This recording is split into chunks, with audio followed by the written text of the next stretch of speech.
Hi, and welcome everybody. I'm Ross Benjamin of the OSGA YouTube channel. As always, on Mondays, I'm joined by my cohort, Mr. Doug Upstone of Doc Sports handicapper extraordinaire. Mr. Upstone, how are you today? Ross, I'm doing well, and extraordinaire might be a little bit much, but you know what? It's been a good baseball season, so I can't complain. And so just trying to make the whole thing work. How are you doing? I'm doing okay. I'm coming off the worst week of my season Oh, geez. last week, and you know how that goes. But you also know that when that happens, we've been pretty resilient over the last 20 years and we bounced back. There's a reason why we hung around this long. I would bet on me this week, that's for sure. And Doug, you're enjoying a heck of a baseball season. As a matter of fact, is that run you've been on still alive? Yeah, it's still live now. I'm the first to admit I dropped a couple of games, and like you last week, once August comes, I don't know what it is, but every year, like you can almost set your, well, in this case, set your watch to it. But things just get different. Yeah. Teams, things change. There's, well, obviously the trade deadline changes some things as the case, but also is that some of the teams that, let's just say, that were expected to win, okay, or underdogs that had performed well, all of a sudden things just get a little bit upside down as the pennant race heats up for certain teams. And those that are not going to be in the pennant race, they start thinking about the end of October or the beginning of October when vacation starts. Yeah. So it's just, yeah. So how you handicap has to evolve as the season progresses. It's And certainly we're sitting a good example of it right now. Yeah, it certainly does. And I didn't mean to interject too soon there. I apologize for that. But anyway, Doug, it takes me to this. We did see a lot of action at the trade deadline. And we see teams like the Cubs, your beloved Cubs, and the Washington Nationals, who really cleaned house. And again, that goes to tell you that they're looking to play their prospects down the stretch. And I don't know what they have left. I mean, the Cubs, they gave away Rizzo, they gave away Chris Bryant. Washington gave away Javi Baez, or Cubs Javi Baez. Washington, they gave away a few players, namely Max Scherzer and Trey Turner.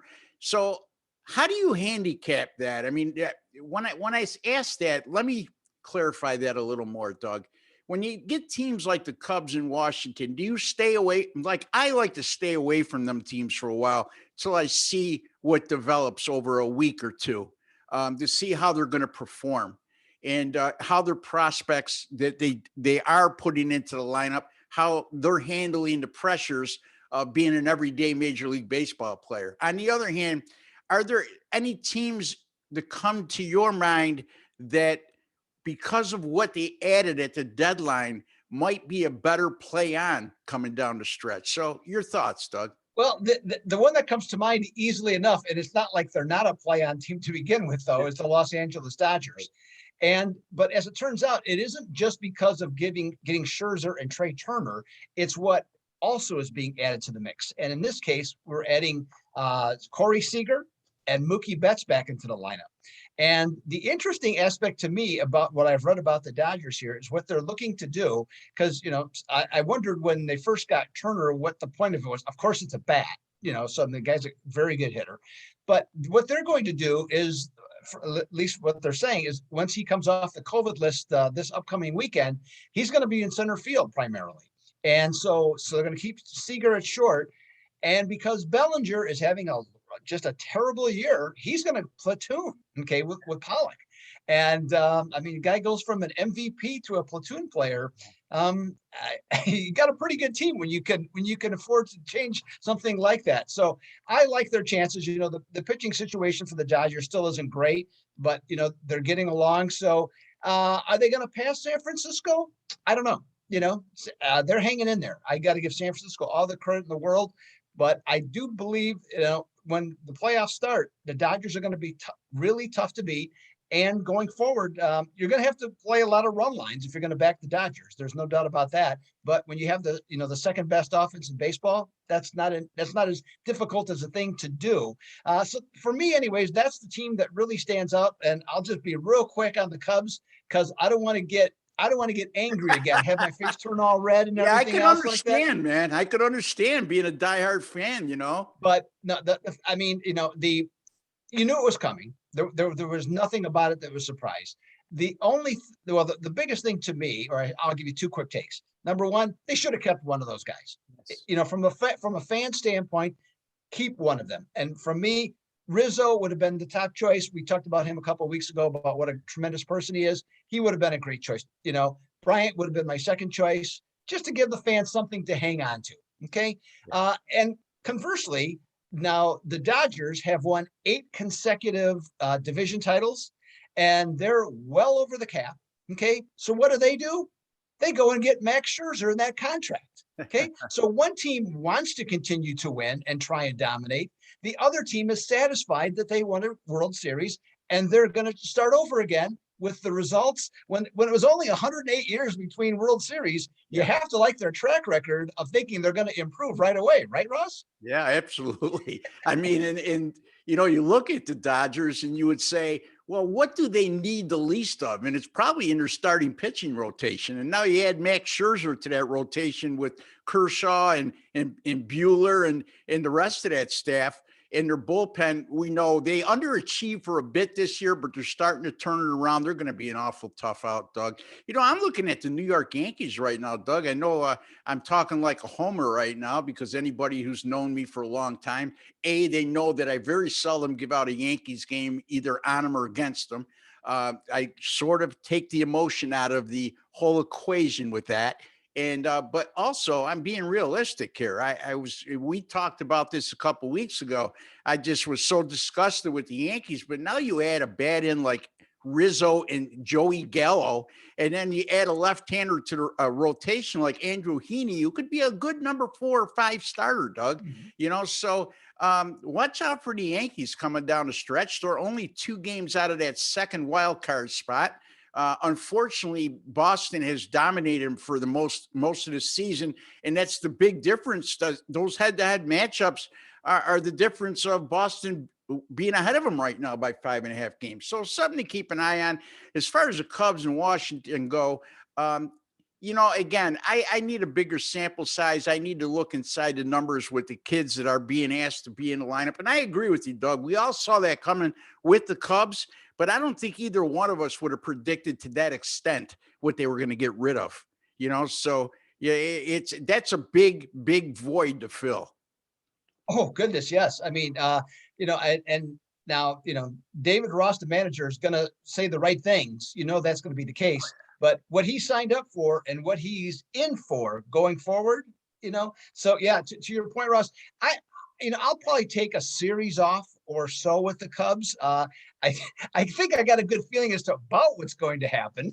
Yeah. And like blowing the lead on Sunday is being a good example without a closer now. Yeah. So yeah, but it won't be long. And the one thing I'm not afraid of, when the Cubs, before they got good, they had that period where they tanked and they lost average 95 losses, I think, a year for 3 years.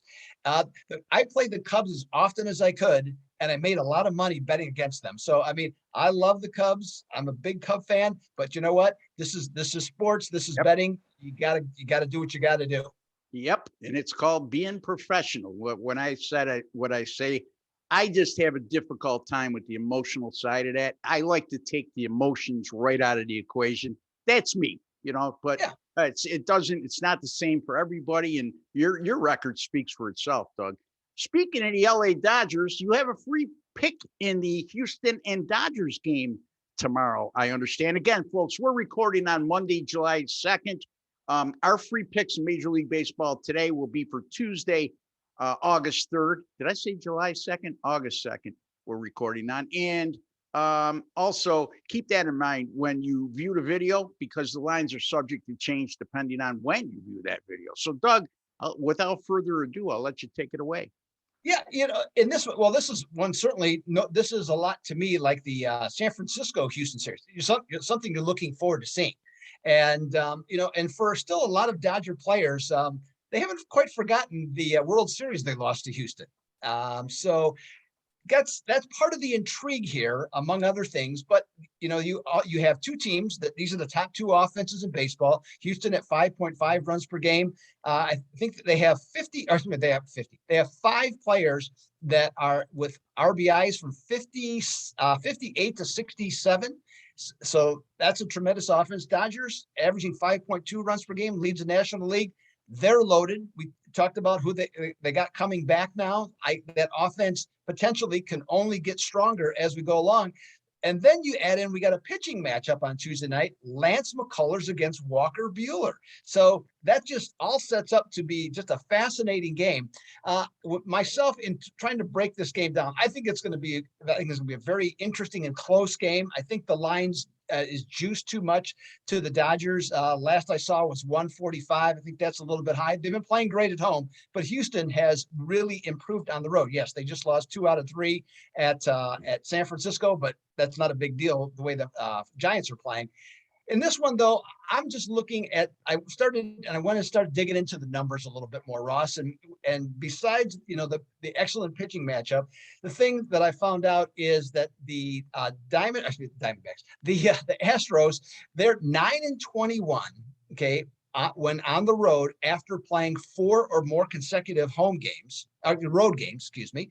And McCullers, with his team. Now, this is the combined record, not just McCullers' record, but in the second half of the season, McCullers and his teammates are only 20-33 in his starts. So that's some negatives for Houston. Now, I look at the Diamondbacks. Well, I keep saying the Diamondbacks because I'm thinking of they just played the Dodgers Sunday, and this goes back to that. The Dodgers beat the Diamondbacks 13-0 on Sunday. When they are home after allowing 1 or less runs to a division opponent, they are 95-40. Then let's throw in Buehler and company. In interleague games, Ross, that combination is 13-0 in Buehler's career. Yeah. Let's go with the LA Dodgers for our free pick here on the OSGA YouTube channel. Sounds good, Doug. I mean, especially with Buehler on the mound, boy, you look at his numbers, they're eye-popping, especially at home. And, he's an underrated pitcher. I know he plays in a large market, but sometimes I think because of Clayton Kershaw, he's pitched a little bit in the shadow kind of thing. And but anyway, that's a decent price, actually, for the Dodgers at home. And again, I look at those two bullpens, and I think the Dodgers at this particular moment in time have a huge advantage there. And McCullers is not a guy who gives you major innings. I mean, he has made 2 career starts at the Dodgers, didn't give up any earned runs in those games, but the 2 starts, he only amassed 6 2/3 innings pitched. So let's not get carried away with that number. But I agree.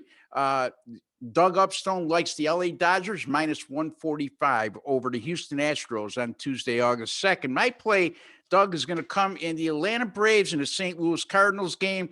It'll be Max Fried on the mound for the Atlanta Braves, and John Lester, who comes over from Washington, the veteran left-hander, will be on the mound for St. Louis. And, Lester, the last couple of years, he's really spiraled downward. And I look at his last 6 starts, and it's important because now we're into the second part of the season. Veteran pitchers that are on the downward spiral, I take a look at, especially in the second half of the year when they start to wear down a bit. And Lester, over his last 6 starts, a 7.11 ERA and a 2.06 whip. And when you look at that whip, Doug, 2.06, that's walks plus hits divided by innings pitched. That's in a really, really high whip. And he's very fortunate that his ERA is even 7.11. It should be somewhere around 9 with that kind of whip. It looks like he's getting out a lot of jams during those starts. And that's eventually, when I see that, it usually bites the pitcher in the behind at some point. Atlanta's coming off a 2-1 loss at Milwaukee on Sunday. They do have Monday off. And here's the thing with the Atlanta Braves. Boy, oh boy, if you look at their track record recently, Doug, it's like a bowling score. Strike, open, strike, open, strike, open. Atlanta, 8-0 in their last 8 after a loss. Now, on the other side of the coin, they're 0-8 after a win in their last 8. So something to keep an eye on going forward. They are coming off a win. And like I said, 0-8 following a loss in their last 8. Max Fried starting to come around. I mean, he doesn't look like a shell of himself that he was in his rookie year when he looked so good, Doug. He had that arm injury, but last three starts a 2.84 ERA and a 1.16 WHIP. That's pretty darn good. And the Atlanta bullpen, not bad lately. 1.63 ERA, 0.98 WHIP in their last seven, and one start for Fried this year versus St. Louis. 7 innings pitched, 1 earned run on 2 hits and just 2 walks. So dominant performance there. I'm going to go with Atlanta here. I'm going to lay the number on the road. Atlanta minus 125 at St. Louis. Doug Upstone likes the LA Dodgers minus 145 on Tuesday against the Houston Astros. Ross Benjamin, Atlanta minus 125 at St. Louis. Doug, before we leave, tell the folks where they could find you. I am at docsports.com and on a nice baseball run, as I mentioned, up almost $7,000 based on units. 85, 87 and 65 is the record since the second week of May. So just continue to roll, and going to try and continue to roll again this week, Ross. I'm sure you will. And you could find Doug again at docsports.com. It's a great website, folks. A lot of great handicappers, with Doug being one of them. They've been around forever and a day. So longevity speaks volumes in that case. You could find me at rbwins.com. I've been around for a while too. I don't want to tell you how long, because I just turned 64 yesterday, folks. I feel pretty damn good. So don't ask me how long I've been doing this, because it makes me feel really old. Anyway, until the next time, for Doug Upstone, I'm Ross Benjamin. Good luck, God bless, and take care.